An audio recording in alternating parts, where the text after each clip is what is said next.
आज आपका बहुत बहुत स्वागत है। मैं विवेक बिंद्रा, कोई बड़ा बिजनेस नहीं, कोई मोटिवेशनल स्पीकर नहीं।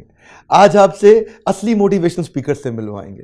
हाँ, सिंधु ताई जी ये एक ऐसी महिला है, अगर इनको देख के मोटिवेशन नहीं आया तो दुनिया में कोई मोटिवेशन नहीं दे सकता आपको। ऐसी करुणा की अपार शक्ति, बहुत भयंकर संघर्ष, इतना संघर्ष, पहाड़ों पहाड़ों पहाड़ों जितना संघर्ष, भिक्षा मांगने तक का काम किया जिंदगी के अंदर। 9 साल की उम्र में 35 साल के आदमी से शादी हुआ, जिससे मैं ये प्रेग्नेंट थी। इनको मारा पीटा गया, गाय के अस्तबल, घोड़े के अस्तबल के पास इनका डिलीवरी, मैं बता नहीं पाऊंगा आपको। ऐसा समय था, शमशान घाट पे जलती मुर्दा लाश के ऊपर रोटी सेक करके खाया इन्होंने। इतनी भिक्षा मांगती थी दूसरे भिखारियों को खिलाने के लिए। आज भी इनका एक अनाथ आश्रम चलता है, जहाँ सैकड़ों हजारों बच्चों को इन्होंने पाला है अपने बच्चों की तरह। और केवल बच्चे ही बच्चे नहीं रहे, वो बच्चे बड़े होके आज एजुकेटेड हो गए, बड़ा बड़ा बिजनेस कर रहे हैं इनके बच्चे भी। अब सिंधु ताई, जिनके बारे में महाराष्ट्र में तो सब जानते हैं, लेकिन हमारे सब्सक्राइबर्स के माध्यम से आज पूरी दुनिया को हम बताना चाहते हैं इनके विषय में। मैं आपका बहुत बहुत स्वागत है। थैंक यू, आप मिले आज हमसे, आज आपसे अवसर मिला बात करने का। आपने तो मतलब जितने भी राष्ट्रपति आए हमारे देश में, सबने आपको सम्मान दिया, सबने आपको अवार्ड दिया।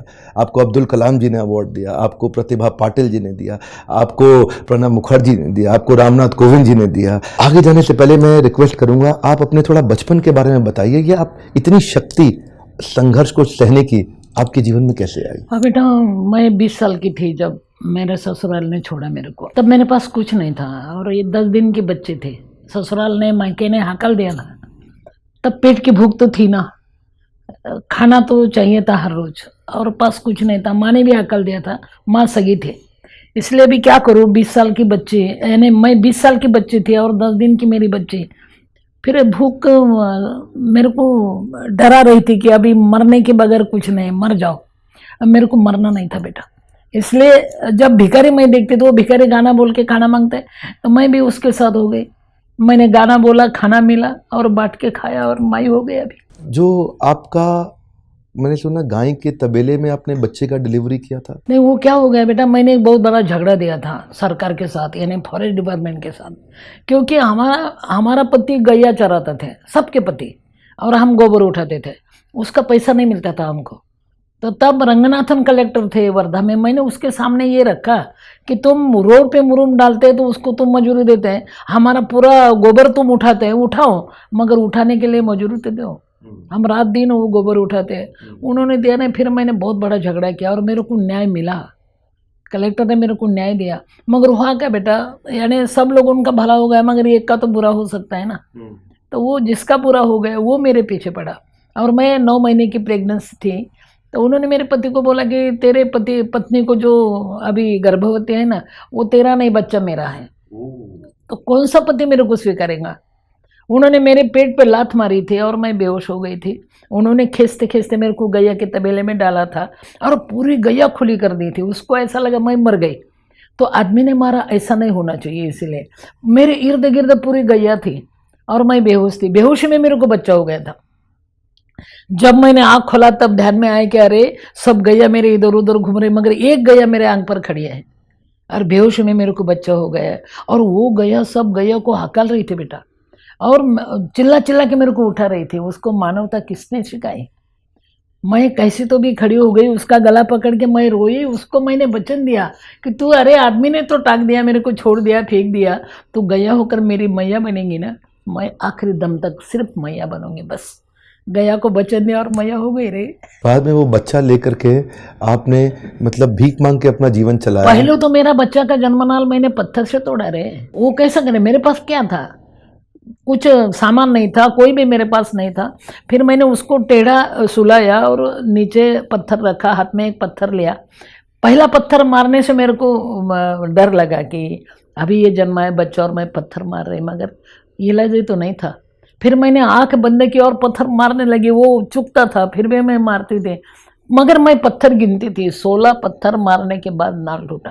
तब मैंने सोचा कि ये जन्म हुआ नाल 16 पत्थर से टूटता है, तो संस्कृति का नाल कितना बड़ा मजबूत होना चाहिए। कभी हार नहीं माने आप? हार मानी ना बेटा। एक बार तो मैं रेल के पटरी में बैठी थी कि चलो मर जाते हैं। मगर जब पटरी हिलने लगी तब लगा कि नहीं नहीं नहीं नहीं मरना। वो बच्चे ने मेरे तरफ देखा तो मेरे को ऐसा लगा कि ये मेरे को बोल रही है कि जन्म काय को दिया फिर मरना था तो मैं बोली मरना कैंसल। मैं उठ के नीचे दौड़ गई। मेरे को ऐसा लगता तो रेल मेरे पीछे आ रही। आपने ये सन्मति बाल निकेतन जो शुरू किया, ये आपने कैसे शुरू किया? अब तो आपके पास इतने बच्चे हैं, कैसे आपने मैनेज किया?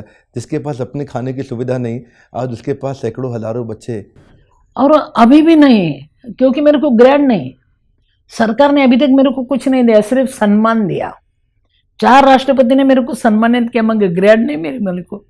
भूख तो हर रोज लगती है ना, इसलिए भूख लगने के बाद मैं भाषण देने के बाद राशन मिलता है बाबा। सरकार ने नहीं दिया ना, जनता को मैंने सरकार बनाया। अरे तुम्हारा बच्चे का एक निवाला दो बेटा, मेरे बच्चे ये तुम्हारे भी है ना, समाज के बच्चे है बेटा। और लोगों ने मेरे को भाषण देने के बाद राशन मिला। अभी मैं भाषण देती तब राशन मिलता है।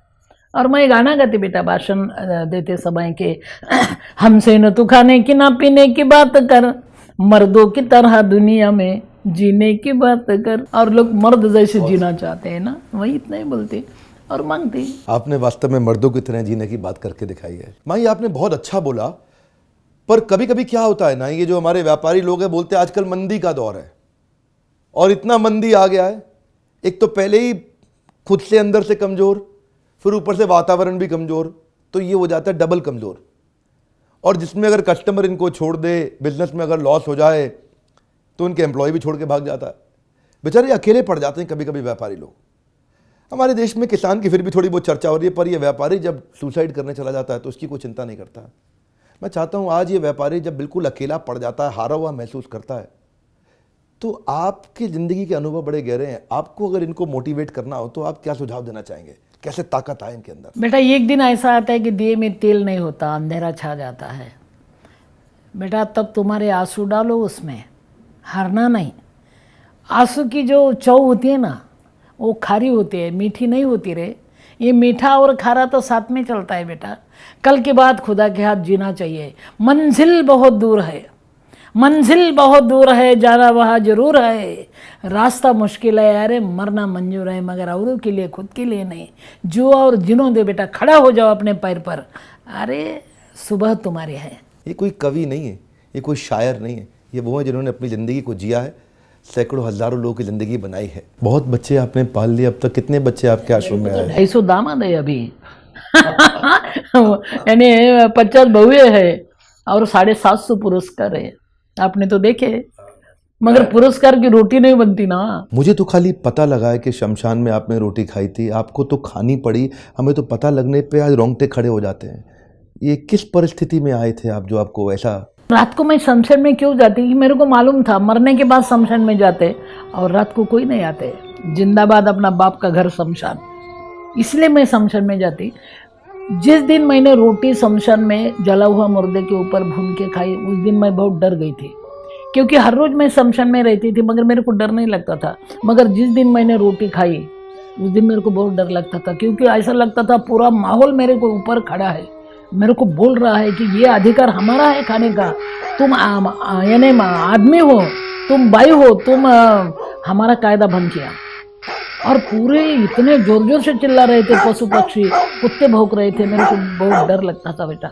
और मैं सोच रही थी कि अभी क्या करूं, अभी क्या करूं। उसको बाजू में किसी ने मुर्दा गाड़ा था बेटा, वही दिन, वो सब ताज़ा ही था। उस दिन मेरे को ऐसा लगा कि वो गाड़ा हुआ मुर्दा वो मिट्टी से बोल रहा है, सिंधु ताई हर गई, थक गई तू, मिट्टी में मेरे को गाड़ा है। जिंदगी भर तो मैंने बहुत कुछ किया, मगर आज मिट्टी में जा रहा है मैं, तू मरने के लिए घबर रही है। अरे सभी को तो जाना है। तो मेरे को ऐसा लगा वो मुर्दा वो मिट्टी को बोल रहा है कि ऐ लहेद अपने मिट्टी से कह दे, यानी लहेद ने गाड़ने को खुद लेला खड्डा। ऐ लहेद अपनी मिट्टी से कह दे, दाग लगने न पाए कफन को। आज ही हमने बदले हैं कपड़े, आज ही हम नहाए हुए हैं। पूरी जिंदगी की नहाया नहीं, अभी समाज ने मेरे को नहाया, नए कपड़े भी डाले। तेरी मिट्टी को बता, वो जरा गंदे हो जाएंगे। जो मुर्दा खत्म होने के बाद मिट्टी को बोलता है कि संभालना, नए कपड़े डाले हैं। और मेरे को तो कपड़े ही नहीं, नए नहीं, पुराने ही नहीं। तो फिर जिसको नहीं है उसके लिए जिंदगी जीना चाहिए अभी।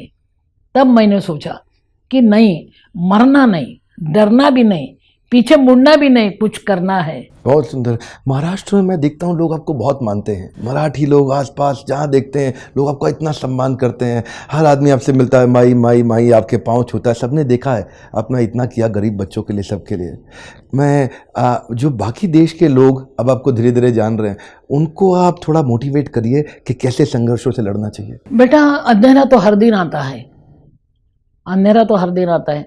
तुम अंदर का दिया जलाओ बेटा, बहुत अंधेरा है रे, मगर अपना दिल जलाओ बेटा, तुम्हारा उजाला तुम निर्माण करो। ऐट हमको जीना है और इतना उजाला निर्माण करो कि सब तुमको ढूंढते आ जाएंगे और बोलेंगे हम भी तुम्हारे हैं, हम भी तुम्हारे हैं। ये तो मैंने किया है। उजाला के पास मत जाना बेटा, तुम्हारा उजाला निर्माण करो, पूरी दुनिया तुमको देखेंगे कहाँ है वो उजड़, चलो देखना है उसको। मैंने वही किया। ये एक बेटा आपके आश्रम का, तुषार के माँ बाप नहीं थे और तुषार भी इन्हीं के आश्रम में पला और आज इतना सुंदर काम कर रहे हैं। आज तुषार ने मेरे को अपनी इन्हीं के आश्रम में रहते रहते मेहनत करके अपना बिजनेस खड़ा किया और अपनी खुद की गाड़ी BMW में मेरे को लेने के लिए आए। तो मैं देख के इतना हैरान हुआ कि इन्होंने अनाथ बच्चों को भी इतना ऊपर लेके गया। क्षमा चाहता हूँ, कठोर वर्ड है, अनाथ नहीं, इनकी माँ है ना जो माई हमारे साथ में बैठी है। तुषार आपके पास आया, तेरे पास आया और बहुत बड़ा हो गया रे। उन्होंने क्या धंधा निकाला मालूम है? वो गाड़ी धोने का धंधा निकाला। और मेरे को बिंद्रा साहब ने बोला मेरे को धंधा करने का। मैं अभी क्या करूं, पैसा तो है ही नहीं। तो मैं बोले बेटा गाड़ी धोते धोते कलेजा भी धोना सीखो। आज इनका प्रोफेशनल कार क्लीनिंग का बिजनेस है।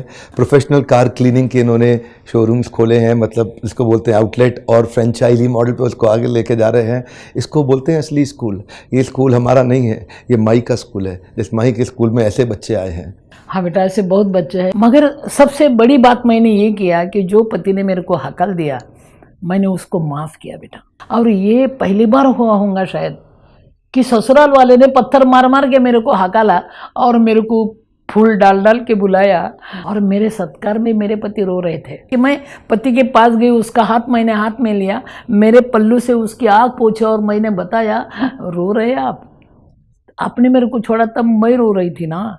अभी कोई बात नहीं, 50-50। मैंने तब रोआ, आप अभी रोए।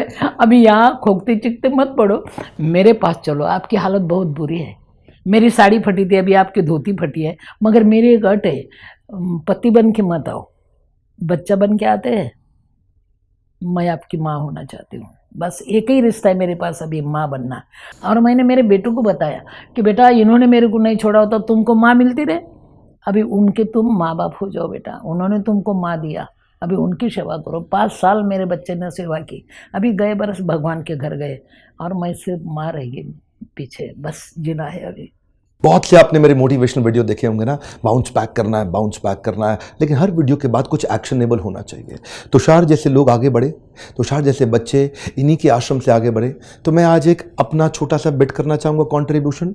मेरा कंट्रीब्यूशन ये रहेगा कि माई आपके आश्रम में जितने भी बच्चे हैं, जितने भी बच्चे, वो लड़के हैं लड़कियां हैं, जब भी उनको स्कूल करते करते जो भी बिजनेस का ट्रेनिंग एंटरप्रेन्योरशिप में इंटरेस्ट होगा, वो सारी जिम्मेदारी मेरी है। सैकड़ों हज़ारों बच्चे आपके, उनके सारे पढ़ाई, एजुकेशन, बिजनेस ट्रेनिंग का वो खर्चा हम उठाएंगे। वो कभी भी आपसे आश्रम पे हम कभी 1 रुपये का बोझ नहीं आने देंगे। आज क्योंकि मैं वीडियो कर रहा हूँ आपके साथ में, तो कुछ जिम्मेदारी मैं भी लूँगा कि वो सारे बच्चों की पढ़ाई, जो भी एजुकेशन हम लोग सिखाते हैं कराते हैं, तो वो हम कराना चाहेंगे। और आप लोगों से भी एक रिक्वेस्ट है, मैं अपनी तो जिम्मेदारी निभाऊंगा, आपसे रिक्वेस्ट है, आपकी जिम्मेदारी ये है कि माई के विषय में इस देश को पता लगे। पता इसलिए लगे कि हारे हुए लोग बैठे हुए हैं, जिनके पास सब कुछ है वो भी हारे हुए हैं। हाँ, वो भी हारे हुए। मैं आपसे रिक्वेस्ट कर रहा हूँ, ताकत आ जाएगी अगर कोई व्यक्ति माई की इस छोटी सी स्टोरी को समझे कि कैसे उन्होंने अपनी ज़िंदगी को नहीं, हज़ारों की ज़िंदगी को बदला है। मैं आगे जाने से पहले मैं चाहूँगा कोई 2 शब्द आप कुछ मैसेज देना चाहते हैं अगर सबको। बेटा कभी कभी थैंक यू बोलो। जो अपने ऊपर संकट आते हैं, बिजनेस रुक जाता है ना, तब वो टाइम को थैंक यू बोलो बेटा, क्योंकि अगला रास्ता अपने को दिखता है। दिन निकलने वाला होता है, थोड़ा सा अंधेरा आ जाता है, फिर भी हारना नहीं, मरना नहीं, डरना नहीं बेटा। ये भी कुछ कम नहीं, तेरा दर छूटने के बाद हम अपने पास आए, दिल टूटने के बाद। टूटने दे रहे हैं मगर जुड़ना सीखो बेटा। और एक बात है, चलना सीखो बेटा, और चलते चलते खुद के लिए तो चलना है ही रहे, औरों के लिए भी चलना सीखो, उसकी भी बहुत ज़रूरत होती है बेटा। और एक बात है, अंधेरा छा जाता है फिर भी दिन तो निकलने वाला है ना, और अंधेरा छड़ जाए और दिल निकल जाए और आदमी को अच्छा जीना आए, इसलिए तो बिंद्रा जी करते ये सब। ये मेरा विवेक आदमी को खड़ा करता है, आदमी को दिखाता है कि अरे तू कहाँ खड़ा है, चल आगे बढ़। क्या बात है, मेरे को ये बच्चा मिला और अभी पूरे बच्चे खड़े होने वाले, देश बदल जाएगा। क्या आग है रे, ये आग है, बिंद्रा यानी आग है बेटा। मेरे को तो कभी कभी लगता है ये आदमी नहीं है, कैसे आया है ऊपर से, भगवान ने भेजा है, ओवर टाइम करके भेजा है उसको। इसलिए मैं खुश हूँ बेटा, तुम भी जो जिन्हें दो, आगे बढ़ो, संकट आने दो रे, संकट को सलाम करो बेटा, क्योंकि संकट के बाद जो आदमी खड़ा होता है ना, वो कभी नहीं लड़खड़ाता, कभी नहीं गिरता, सिर्फ वो औरों के लिए मरता और अमर हो जाता है। मैंने वही किया, तुम भी वह करो, तुम भी वही करो बेटा, मदद करो, देखो तुम्हारा दिल भर जाएगा। धन्यवाद बहुत बहुत। इनका सन्मति बाल निकेतन इनका आश्रम है, उसकी डिटेल नीचे रहेंगी। मैं रिक्वेस्ट करूंगा आप जाइए, जो हो सके अपने एक बच्चे का निवाला जाकर शेयर करके आइए, 2 रोटी अपने हाथ से जाके खिला करके आइए। पर आज आपको रिक्वेस्ट करूंगा, हमारे को ऐसी सिंधुताई जो हमारी माई है, ऐसी और भी कई औरतें चाहिए हमारे देश में बड़ा रेवोल्यूशन लाने के लिए। इंस्पायर करिएगा ताकि औरों को भी जिता सके। इन्होंने दुनिया को जिताया है, हारी नहीं है। एक बात बताएं आपको, जो आदमी खुद जीतने में लगा है ना, वो कभी ना कभी हार सकता है, लेकिन जो दूसरों को जिताता है उसको कभी कोई नहीं हराता है। जो दूसरों को जिताएगा उसे कभी कोई नहीं हरा पाएगा। आपको रिक्वेस्ट करूंगा, इन्होंने दुनिया को जिताया, देश को जिताया है, आप भी सबको जिताइए अगर इस मैसेज को हम पहुंचा सके। अगर वीडियो आपको कहीं और से मिला है, चैनल को जरूर सब्सक्राइब करिएगा ताकि ऐसे वीडियो आपसे मिस ना हो जाए। हमारे साथ जुड़े रहने के लिए और माई के आश्रम सन्मति बाल निकेतन में जाकर के इन बच्चों से मिलकर आने के लिए आप सबका प्रेम पूर्वक बहुत बहुत धन्यवाद।